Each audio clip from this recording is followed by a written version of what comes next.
from your ability to our need, O God. And we pray, Lord, that you may be glorified in the process.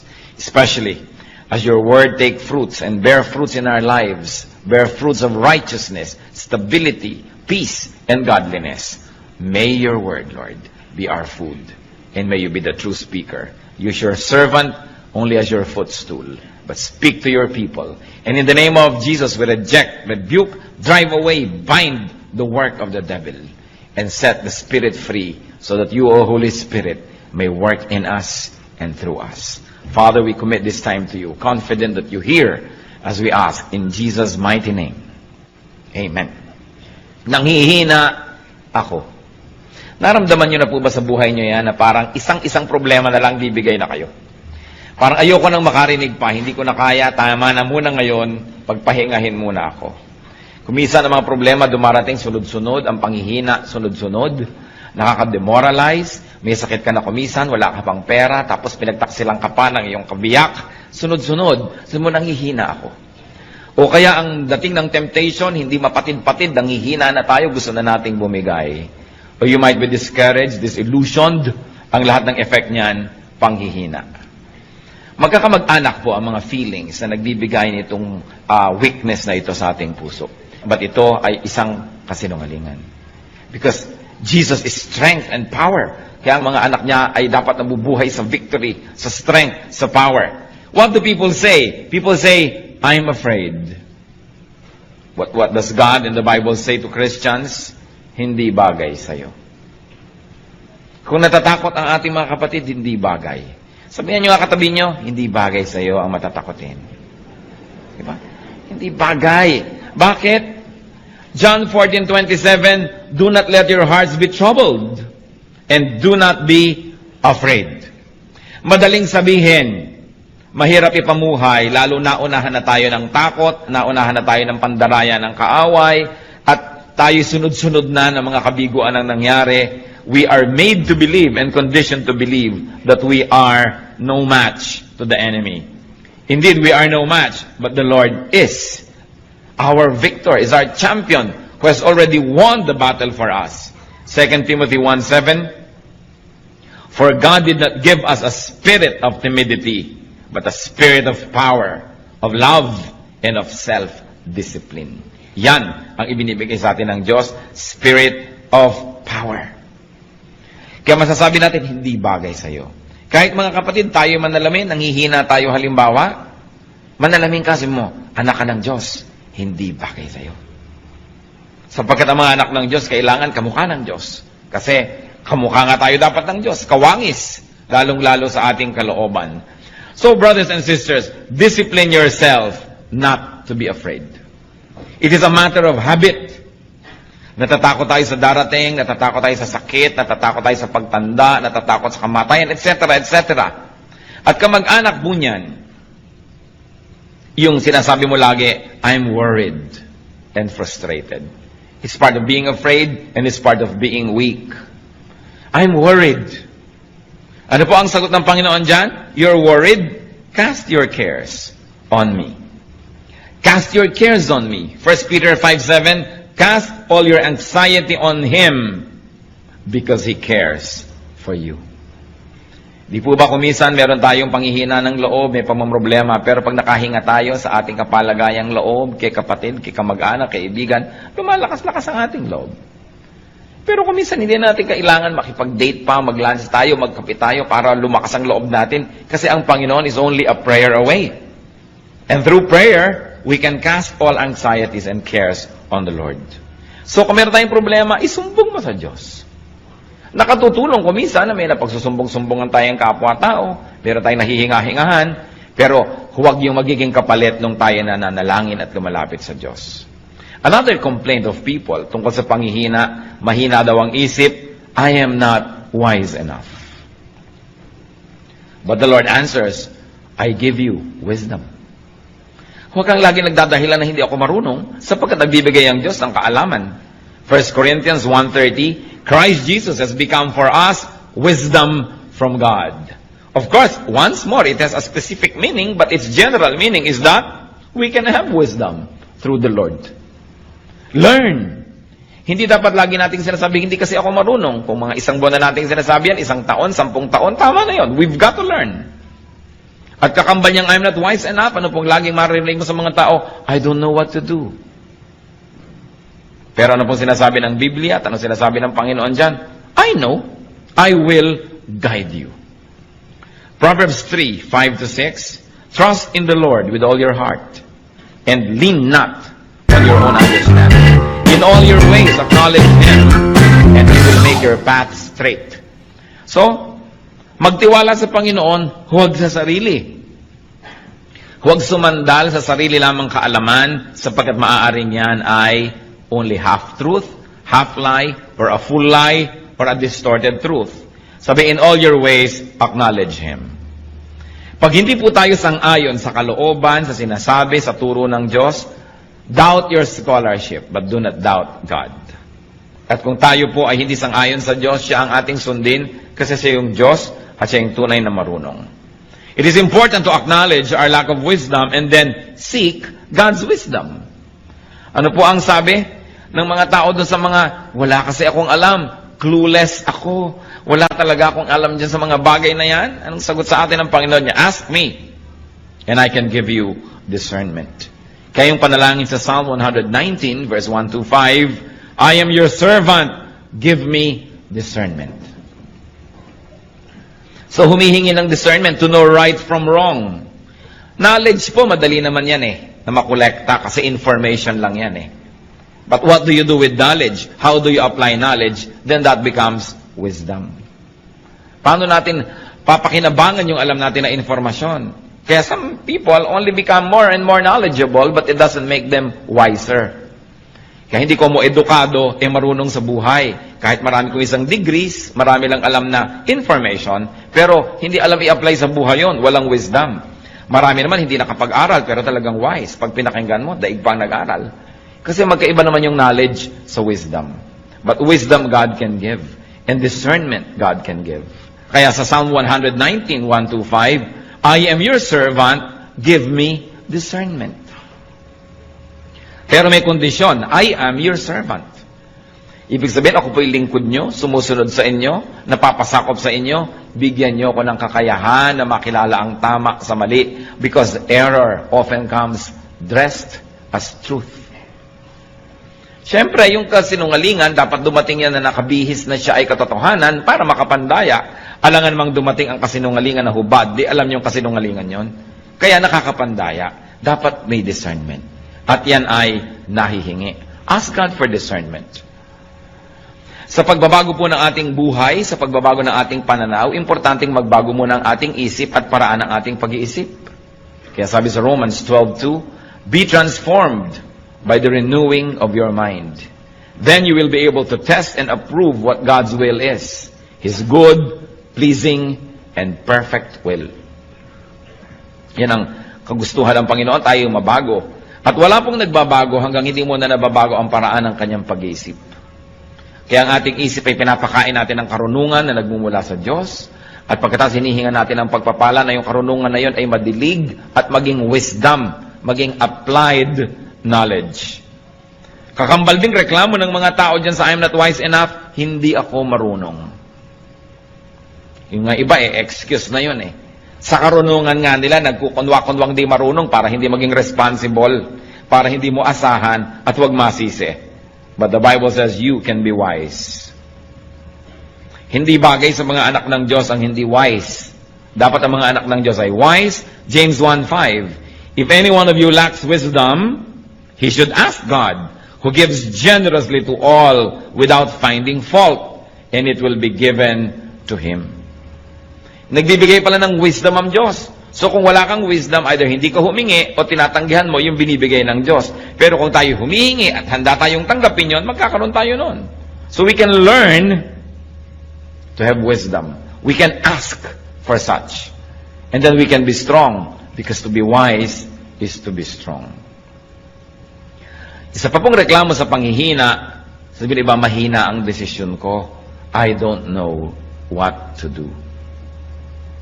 But the Bible says, the Spirit of the Word of God says, I can guide you. Pati nga sa sasabihin ng mga disciples, sabi ng Espiritu ng Diyos, tuturuan ko kayo ng sasabihin. Matthew 10:19, but when they arrest you, do not worry about what to say or how to say it. At that time, you will be given what to say. Kaya sabi ng Panginoon, kung darating ang panahon na kayo aarestuhin dahil sa akin, dahil sa aking pangalan, dahil sa pagtuturo nyo, huwag kayong mag-alala kung paano nyo ipagtatanggol ang inyong sarili. Huwag kayong mag-alala kung anong sasabihin nyo. Sa oras na kailangan nyo magsalita, bibigyan kayo ng Espiritu ng Diyos ng mga pinakatamang sasabihin. Kaya mga iba, sabihin mo, mag-Bible study ka, mag-lead. Ay, oo, hindi ko marunong magturo, hindi ko alam sagutin ang mga tanong. O tumurong ka naman, maggawa ka ng ganitong ministry, hindi ko alam ang gagawin. Talaga pong hindi natin alam. Pero ang pangako ng Diyos, if we are His servants, He will give us discernment. Sasabihin natin, Lord, narito na po yung bibig ko, inaalay ko na po sa inyo, kayo po ang magsalita. Narito po ang aking kamay, kayo ang maglingkod through me. Narito ang aking paa, kayo maglakad at pumunta sa gusto niyong puntahan through my body. So I will become a living sacrifice, not a dead one. You can live in me, you can live through me, and you can love through me. That's why we become instruments and channels of God's blessings. Huwag tayong matakot.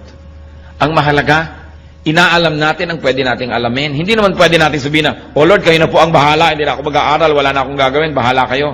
Nag-aaral pa rin tayo, nagsasanay tayo, at kung darating na yung panahon na kailangan gamitin yon, ang Panginoon ang nagbibigay sa atin ng kakayahan para magamit, maalala, at mabigyan ng tamang korte, hugis at kulay, yung mga dati na nating nalaman para magamit at ilapat sa pangangailangan ng sandaling yon.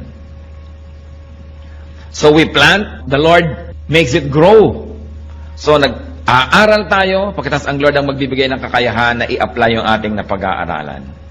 Tungkol pa rin sa panghihina, reklamo po ng marami, I'm so weak. Especially sa pananalig, mahina ang pananalig ko.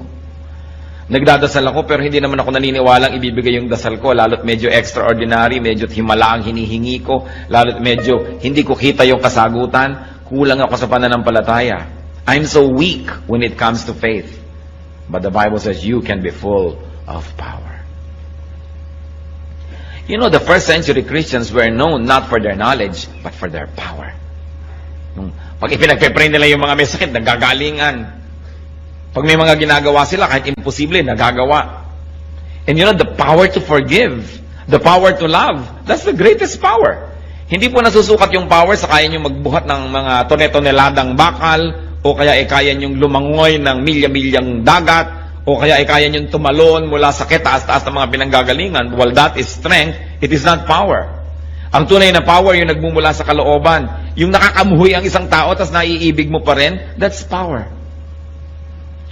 Yung mahirap magpatawad, nakakapagpatawad ka, that is power. Yung sa halip na magagalit ka, naiibig mo yung kapwa, nagkakaroon ka ng puwang ng pangunawa sa kanya, that is power. And God gives that power. Ang sagot ng Bible sa mga weak, you can be full of power. Pwede kang mapuspos at mapuno ng kapangyarihan. Kaya hindi sapat yung excuse na I am so weak, because the Bible says you can be full of power.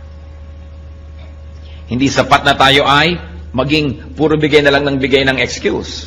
Luke 17:6, He replied, if you have faith as small as a mustard seed, you can say to this mulberry tree, be uprooted and planted in the sea, and it will obey you.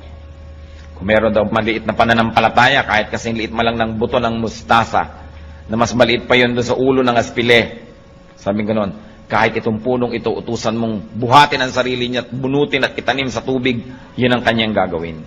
Siyempre, isa yung talinghaga na sinasabi sa atin, walang imposible sa nananalig. Acts 1:8, but you will receive power when the Holy Spirit comes on you. So, Christianity is all about power. Kaya sinabi natin kanina, hindi bagay sa anak ng Diyos yung mahina. Nanghihina ka man kapatid, dapat sandaling-sandali lang para lang hangin na dumaan, pero hindi dapat ang tagal-tagal. Bakit? Sapagkat naaalala natin kung sino tayo. Tayo yung mga Kristiyano. Naaalala natin kung sino ang tumataguyod sa atin, si Kristo. Naaalala natin kung ano ang nagawa niya at nagagawa at patuloy na gagawin, lumalakas tayo. Kaya hindi bagay sa mga anak ng Diyos ang pinanghihinaan ng loob ng matagal. Paminsan-minsan, dinadapuan ka, parang langaw, ayaw mo man, nadadapuan ka, pero siguro naman nabubugaw mo para hindi magtagal. So, ganon din yung mga espiritu ng panghihina. Pag dumapo at nadayakat ng hina ka, teka, sino ba ako? Anak ako ng Diyos. Sino ba yung nagsusustain sa akin? Si Kristo, na pati ang kamatayan ay kanya nagapi. Sino ba ang kakampi ko? The Lord of Lords, the King of Kings. So bakit ako ganito? Hindi bagay sa akin. Therefore, the Bible says, you can be strong. 2 Corinthians 12:9. But he said to me, my grace is sufficient for you. Church, read aloud. For my power is made perfect in weakness. Therefore, I will boast all the more gladly about my weaknesses, so that Christ's power may rest on me. Ano sabi ni Lord? My grace is sufficient for you. My power is made perfect in weakness. Kaya sabihin natin, Lord, weak po ako sa area na yan. Sabi niya, mabuti. Strength ko yan eh. Hindi ka aasa sa sarili mo, umasa ka sa akin at makikita mo magiging strong ka. Lord, 3 araw na ho, weak pa rin ako. Kasi hindi ka umaasa sa akin, umaasa ka sa sarili mo. Lord, weakness na weakness ko po, yung ganyang magagandang mga babae. Sabi Lord, strength ko yan. Umasa ka sa akin. Halika, tuturuan kita, tutulungan kita. Lord, weakness ko po yung pera. Pag pera na pinag-uusapan, talagang nalilito na ako. Kung nasaan ang kaliwa at nasaan ang kanan. Sabi ni Lord, strength ko yan. Tuturuan kita. Lord, weakness ko po yung magalit. Pagka napoprovoke ako, talagang napakadali kong magalit. Strength ko yan. Makinig ka sa akin, sumunod ka sa akin. Kung yung mga weaknesses po natin, papayagan natin ang Panginoon, doon ay kumilos at punuin yon. Yun ang magiging strength natin. Kaya sinabi, when I am weak, then I am strong. Kung yung weakness ko, isusuko ko sa Diyos. Alam niyo kung bakit nagkakandagi-giba ang buhay natin? Dahil sa weakness. Yung weakness, isinusuko kay Satanas. Weakness ko ang pera, tapos sabi ni Satanas, etong pera, sunod ka na agad. Kaya nasisira. Weakness ko ang kagandahan, so eto ngayon dumaan si maganda. Nasira ka na. Weakness ko yung pride, so tinempt ka ni Satan to be proud because God will not tempt you to be proud. O bumigay ka na, naging ka ng proud, nasira. Tatandaan po natin, yung weakness can make or break you. Your weakness can make you, if you surrender it to Christ and let the strength of Christ apply to that weakness. But your weakness can break you if you surrender it to Satan. Kaya nangyayari po yan kung minsan, o may mga hihinang ngipin, o yung ipinagawa at ipinaayos sa magaling na dentista, yun ang pinakamalakas. Kasi na-ministeran Minsan may mahihina ka sa iba't ibang subject sa school. Kung saan ka nagpa-tutor at nagpaturo, yun ang nagiging strength mo. Kasi pinayagan mo na yung strength ng iba, malagay dun sa area of your weakness. That's why if the strength of God is applied to our weaknesses, then we become very strong. Kaya yung mga mahina, sabihin natin, then I'm strong. I can be strong through Christ. Kaya ang sinasabi diyan, I can do everything through Christ who gives me strength. Weakness makes room for God's power. Hindi ba ganun din yung mag-asawa? O masakit ang pakiramdam ko ngayon, mahina ang katawan ko, ikaw mag-drive. O yung isang nag-drive. Where I am weak, you are strong. And because I relied on your strength, my weakness became strength. Mahina ako magkwenta, ikaw magkwenta kasi magaling ka sa math. So dahil in-acknowledge mo yung weakness mo, hinayaan mo yung strength ng iba na pumasok sa area na yun, naging strength tuloy. Mahina ako sa magdisiplina sa mga anak natin, ikaw nga magdisiplina, susuportahan kita, nagiging strength. So ano po ang weakness nyo, kapatid? Ibigay niyo sa Panginoon, magiging strength. Kaya sinabi natin, hindi bagay na mahina ang isang Kristiyano. At tungkol din sa panghihina, pagreklamo ng marami, lanta na ako. No more energy. Hindi ko na kaya. Pagod na ako sa pagtuturo, pagod na ako sa ministry, pagod na ako sa pagpapakabanal, pagod na ako sa pagiging mabuti. Mahina na ang katawan ko, mahina na ang espiritu ko. But the Bible says, you can be refreshed. John 4:14. But whoever drinks the water I give him will never thirst. Indeed, the water I give him will become in him as spring of water welling up to eternal life. Sabi ng Panginoon, na uuhaw ka, dito ka uminom. Ang ipapainom ko sa'yo, pag ininom mo, di ka na mauuhaw ulit. Pero Lord, bakit lagi na lang ako nauuhaw? Hindi ka sa akin umiinom. Kasi ang sinabi, pag uminom ka sa aking bukal, hindi ka na mauuhaw muli eh. Pero bakit lagi na lang uhaw na uhaw yung marami? Lagi na lang lungkot na lungkot, samantala ang Panginoon ay kasiyahan. Lagi na lang takot na takot, samantala ang Panginoon ay stability and security. Because we really do not let the power of Christ rule our lives. Kaya ang sabi sa Psalm 1, verses 1 to 3, blessed is the man who does not walk in the counsel of the wicked, or stand in the way of sinners, or sit in the seat of mockers.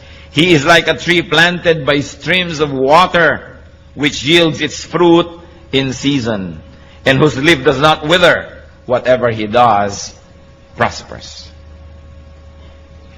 So ano man daw ang ginagawa nung tunay na nakasausaw ang kanyang ugat doon sa batis ng Panginoon, kahit anong ginagawa niya ay nagiging mabunga.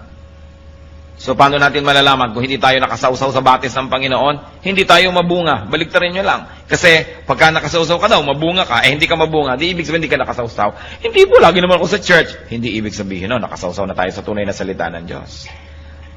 Palabas na naman ako ng Bible, ang dami ko alam na verses. It doesn't follow that we are already godly and we are really drawing strength from the Lord. Kailangan talaga tunay, hindi pakitang tao, hindi panglabas, at hindi pangimbabaw lamang. Lalaliman natin. So, ang mga anak ng Diyos, hindi bagay na lalanta. O ba't ganyan ang itsura mo? Lumong-lumo na ako eh. Pagod na pagod ako sa kabutihan. Teka, hindi bagay yan sa'yo. Hindi ka dapat nalalanta ng ganyan. Baka hindi ka planted by streams of water. Akala mo lang. Kaya kailangan lagi tayong nagre-renew ng ating relationship with the Lord. Lagi tayong nagre-renew ng ating kabanalan, humihingi ng tawad sa ating mga kasalanan, nag-aaral ang mga salita ng Diyos at patuloy na humihingi ng karunungan kung paano i-apply yon. Yung iba ang panghihina nila, hindi ko kayang gumawa ng mabuti. Ano? Yung biyenan ko, kakausapin ko, hindi ko kaya yan. Ano? Tutulungan ko yung mga dating umisulto sa akin, hindi ko kaya yan. Ano pong reklamo ng iba? I cannot afford to do good. Yan ang aking weakness. But the Word of God says, I can give you enough supply, enough strength, so you can afford to do what is good. 2 Corinthians 9, verse 8. And God is able to make all grace abound to you, so that in all things, at all times, having all that you need, you will abound in every good work. Yan po ang pangako.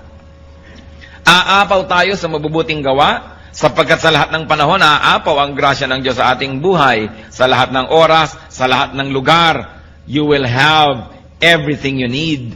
In that case, you will overflow and you will abound in good works. Yan po ang kalooban ng Diyos para sa atin. Hindi maging mahina tayo sa paggawa ng mabuti. Marami mga tao mahina sa paggawa ng mabuti pero malakas sa paggawa ng masama.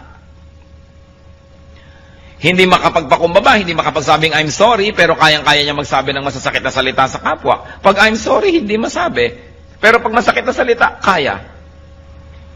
Pag act of kindness, kayang gawin. Sinasagot-sagot yung magulang, kayang-kaya. Pero pagka gusto ng yung magulang ihalikan o yakapin, hindi magawa-gawa. Nahihirapan ng loob pag gagawa ng mabuti. Pero gagawa ng mali, malakas ang loob. Pagka mandadaya, malalakas ang loob. Pagka aamin ng pandaraya, paghingi ng tawad, hindi kaya. Bakit nga ba ganun ang maraming tao? Ibig sabihin lang, hindi tayo lubos na nakasawsaw sa batis ng Panginoon. Kasi bakit pagka may energy pag nakikipag-away, kayang-kaya. Pero pagka gagawa ng mabuti, nahihiya. Ngingiti lang sa kapwa, hindi makangiti-ngiti. Napakarami pong tao gustong ngumiti, pero ayaw lang, nahihiyang ngumiti. Ayoko ngumiti, nakakahiya. Pero kayang-kayang manimangot. Yung gagawa ka lang ng mabuti, nakakahiya. Bakit babaligtad na yata? Kaya sabi, you will abound in every good work. That's why we have to be immersed in God's water. In God's perfect living water. Yung iba po, anong panghihina? Sabi na, huwag na tayo mag-Bible, huwag tayo mag-Christian. Kahit naman mabuti tayo ngayon, next week, babalik din tayo sa dati. Hindi rin natin kaya i-maintain yan. Yan ang reklamo ng iba. I am weak. I cannot maintain a holy lifestyle. I cannot be holy enough. Yan po ang reklamo ng iba. Sobra akong mahina, hindi ko rin naman kayang i-maintain, huwag na lang umpisahan. But the Lord says, I will help you. Yan ang kanyang pangako. You say you cannot maintain a holy lifestyle, I cannot be holy enough. The Lord says, I will help you. Philippians 1:6, being confident of this, that He who began a good work in you will carry it on to completion until the day of Christ Jesus. Siya na nag-umpisa at kasama mo sa pag-uumpisa ng pagiging mabuti at paggawa ng mabuti at pagbabagong loob, siya ang tutulong sa iyo na makumpleto yan, mabuo yan hanggang sa pagbabalik ni Kristo. Kaya hindi bagay sa Kristiyano yung mahina sa kabanalan, pero sa kasalanan, malakas. Nababaligtad. At meron pa nagsasabi, I cannot stand up. Mahina ako sa pagtayo, mahina ako sa paninindigan sa buhay. But the Word of God says, I can enable you. Hindi mo kayang tumayo, pero kaya kitang tulungan na tumayo at manatiling nakatayo. Romans 14:4, who are you to judge someone else's servant? To his own master he stands or fall, and he will stand, for the Lord is able to make him stand. Kaya daw nating tumindig sapagkat ang Panginoon ang magbibigay sa atin ng kakayanan. Kaya kaya rin nating manindigan. Weakness, ano po bang ibig sabihin yan? Pag sinasabi nating nangihina ako, merong mga nangyari na sunod-sunod, kaya nakarating tayo sa ganong estado ng panghihina. At isa lang po, ang pinagmumula ng panghihina, yung pag-asa sa sarili lamang. Weakness comes from dependence on yourself alone. Because if you depend on God, your weakness will translate into strength. Pag tayo'y umaasa sa Diyos, ang kahinaan nagiging kalakasan. Where we are weak, we become strong. So mga kapatid, isa lang po itong simpleng analysis. When you are weak, it means you are depending on yourself. Or you are depending on other people. That's why you are weak. Because the moment you depend on God, and you let God do His mighty will, then your weakness becomes strength. Hindi natin sisisihin ng Diyos. Bakit po mahina ako dito? Pinapabayaan niyo na yata ako. Sabi niya, where you are weak, you will become strong. But you've got to do it my way. You've got to give me space. You've got to let me do what I'm good at doing. And that is to restore you, to strengthen you. But remember, God gave us free will. How you use that free will make or break you. Saan po ba tayo mahina? Tayo na lang nakakaalam. Alam ng Diyos. Huwag naman ninyong gawing kahinaan yan last year, kahinaan pa ngayon, kahinaan pa next year. What is important is that we are changed from glory to glory. That we become Christ-like. More and more Christ-like. That we do not become sinless, but we sin less and less and less. Na hindi tayo lagi nagtatago sa likod ng mga excuses na ganyan talaga ako, tanggapin mo na lang kung ganyan. Yun talaga ako. Sapagkat hindi good enough, yung ganun lang talaga. Kailangang magbago ng magbago. At binibigyan naman tayo ng Panginoon ng kapangyarihang magbago. One of the noblest way, most sublime way to worship God is to be more and more like Him. Mabuti yung pag-awit, mabuti yung offering, mabuti yung pagsayaw sa Panginoon, mabuti yung pagtugtog, pag-worship. Pero isa po sa mga pinakamalalalim na paraan ng pagsamba, yung tayo'y lalo nang maging kawangis ng ating Diyos. That is one of the best ways to please the Lord. Di ba kung magulang ka, kamukha mo yung anak mo, tuwang-tuwa ka. Di ba? Kamukha ko ang anak ko. So gusto ng Diyos, makita niya na kamukha tayo. Kaya manalamin nga tayo at magtanong, teka, kamukha ka ba ng Diyos? Anong ginagawa ng mga sungay-sungay dyan? Diba? Alis-alisin niya mga yan. Ang mga kalikaliskis na yan, alis-alisin kasi hindi ka yata kamukha ng Diyos. Kaya dapat tayo nagtatanggal ng mga hindi dapat. Lalong-lalo yung mga weaknesses. Alam niyo po yung weaknesses, it's only in the mind. Nakita niyo yung mga pag may biglang sunog. Ano nangyayari kahit buong refrigerator nabubuhat eh. Pero pag tapos na yung sunog, tatlo na yung nagbubuhat, di pa maibalik-balik yan. Kasi alam nyo yung inisip ko, kailangan ko itong gawin, nagkakaroon ng pagbabago sa iyong katawan, sa iyong buong pagkataon na nagagawa mo yung dapat gawin. Eh kung sunog lang yun, nagkakaroon tayo ng lakas.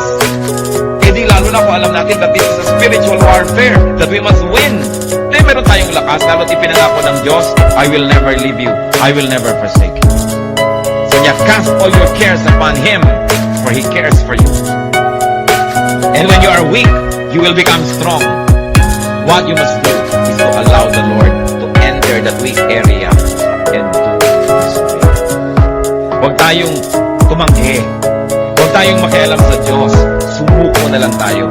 Kaya ano-ano po ba yung mga areas na yan? Kung tayo nang hihina, remember, dahil umaasa tayo sa sarili lamang. Sapagkat kung umaasa tayo sa Diyos, we are planted by living waters. Our leaves do not wither.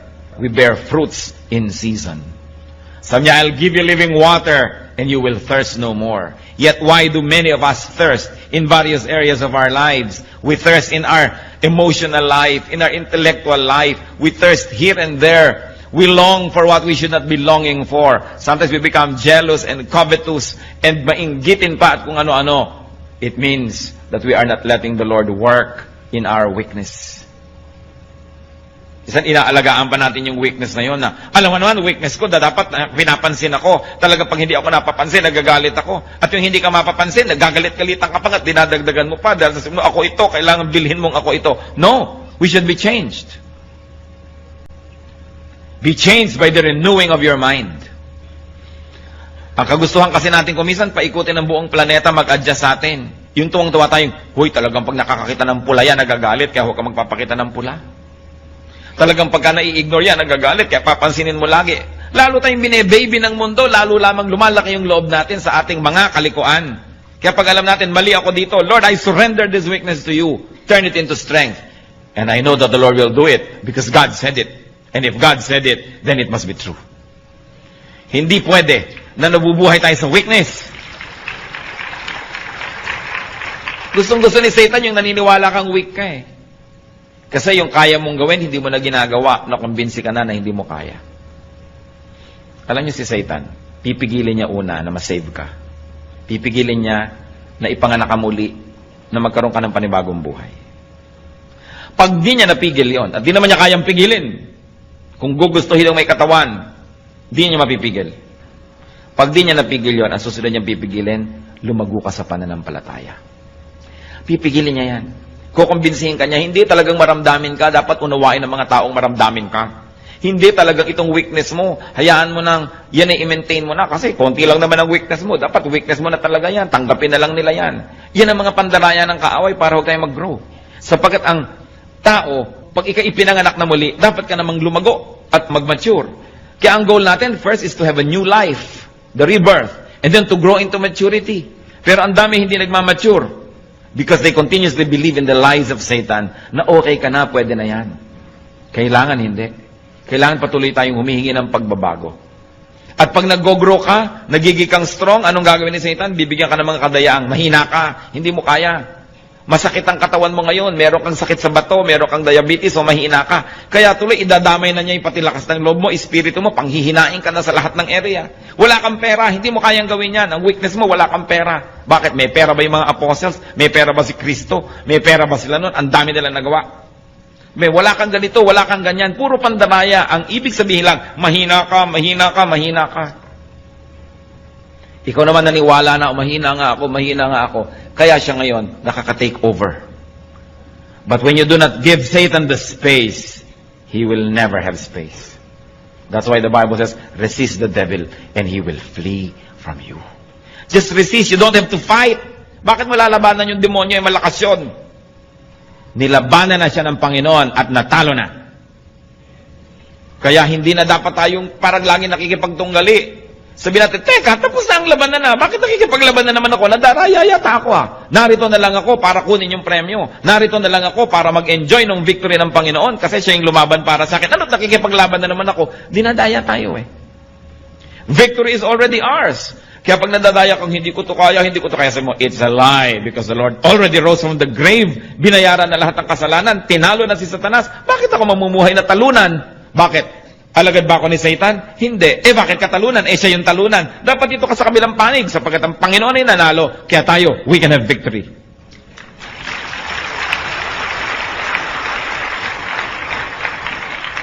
Malaking bagay po kuminsan yung naaalala mo kung sino ka. Meron akong kilala. Napakabuti ng pamilyang nilakihan, mabuti naman yung naging foundation ng kanyang buhay.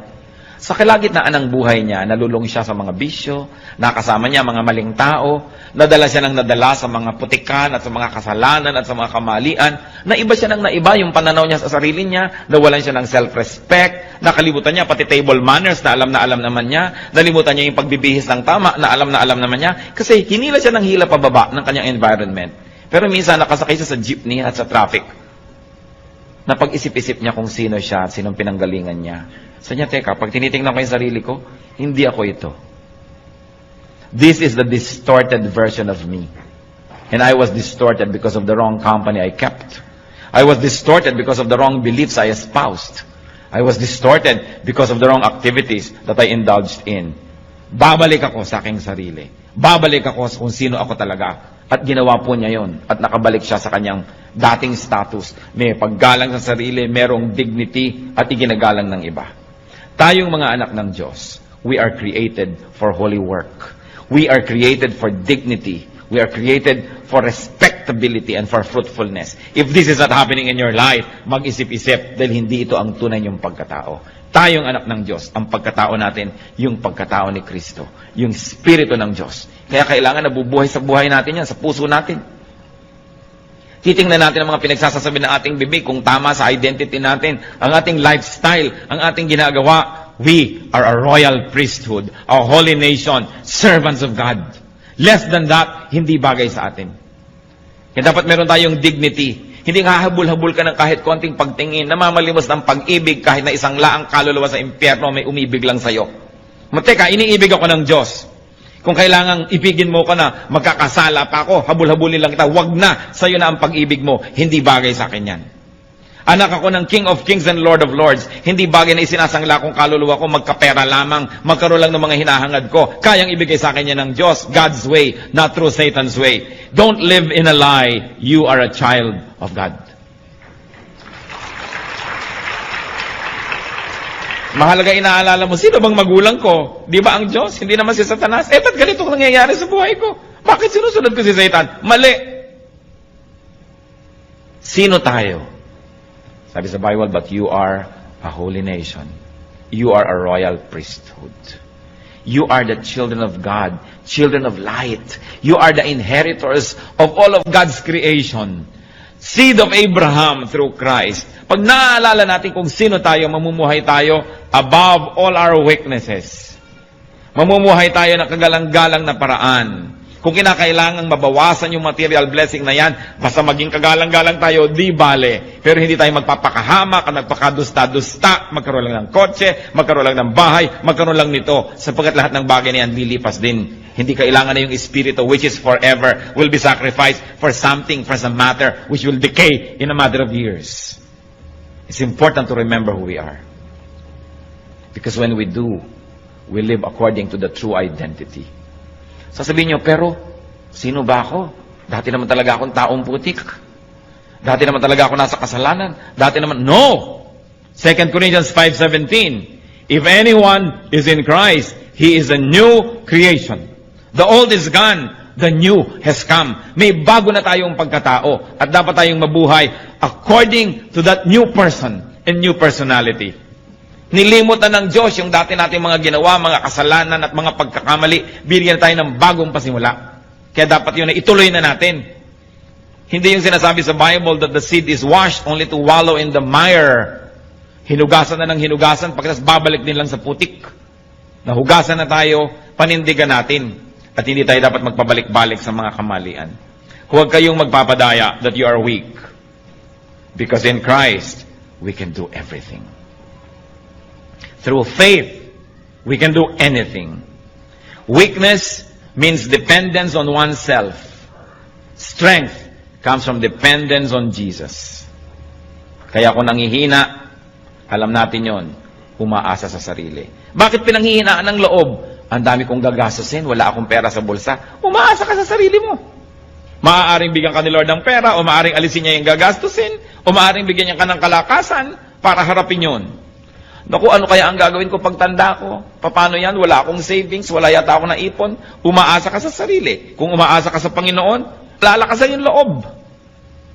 Hindi ko yata kayang lutasin ang problema ng pamilya ko. Kasi umaasa ka sa sarili. Sabi natin, Lord, nandito ang pamilya ko. Ipinangako nyo, hindi nyo ako papabayaan. Ipakita nyo sa akin kung paano kayo kumikilos at nang makaka-ooperate ako, makasunod ako, nang masolve ito.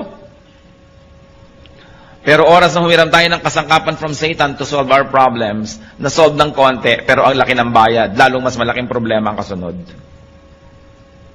Parang meron na nga kayong problema, mangungutang pa kayo sa 5-6 para bayaran. Mamaya, mas malaki pa rin yung utang nyo. Ang ending, nagkalubog-lubog kayo lalo. Kasi hindi dapat yun ang solusyon Merong gumawa sa inyo ng mali, gagawan nyo rin ng mali para malutas. Ngayon, gagantihan kayo ng anak nun, yung anak niya gaganti naman. Hindi na natapos-tapos. Kung gusto natin na solve ang mga problema natin, wag na wag kayong hihiram ng tool ni Satan. Kung yung kotse nyo may sira, kailangan nyo ng gamit, inaabot ni Satan yung gamit para ang ganda-ganda, bagong-bago, pwede ba sabihin, ayoko. Ba, itong solusyon. Galing sa'yo, ayoko. Kahit kamay ko o ngipin ko o gilagid ko, ipampihit ng tornilyong ito, hindi ako hihiram na screwdriver sa'yo.